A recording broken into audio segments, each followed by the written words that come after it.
Hello guys, welcome to my vlog mga kabahay, ka-resort. Ito na yung ginawa naming bahay sa Daneta. Ito pala ay 130 square meter. Tignan nyo, naka-fence. Yan. Ang taas, naka-cladding. Yan. At PVC. Ang taas dito sa kanan. Yan.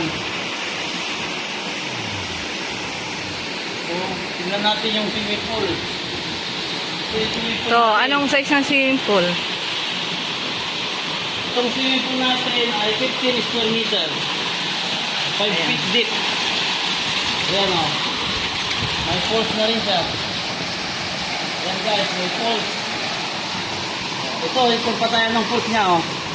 Nakapay natin yung falls. Sandali. Ayan. Ayun, nakapatay na yung falls. Ayan o. Doon, buhayin natin yung falls ulit. Ayan, may switch lang dito. Ayan. Ayan, may falls na. Makas. Ganda. Ito. Ano na, sinusunod na natin. Makulo. Anong size ng bahay? Ayan. Yung falls, 15 square meter. Itong bahay naman natin, 4 by 8 square meter. 32 square meter yung bahay. Napunta natin yung bahay sa loob. Yung sliding, yung indoor, may sala, may kitchen. Ito, punta natin yung bahay sa loob. Ito. Ito yung kitchen natin. Ito, doon si kitchen, simple lang. Ito naman yung indoor entrance. So, pasok natin sa loob. So, ayan. Ayan yung room niya, oh. Ayan ang room na yan. Ayan, pasok natin. Dito tayo sa may tira.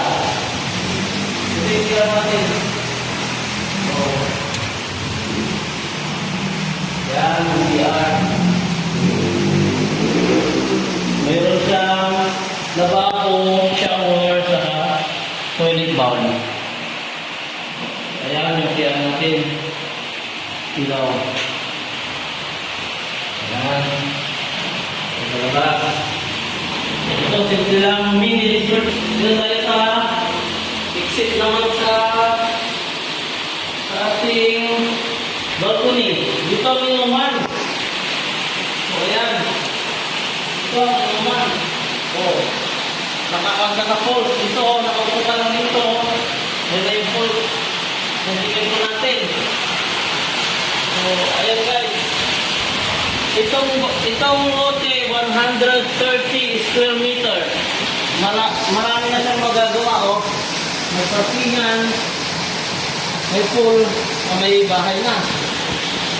Yan, simple lang. Simple yung resort. Ayan. Sa may gustong mag-rent, kontakin nyo lang ako.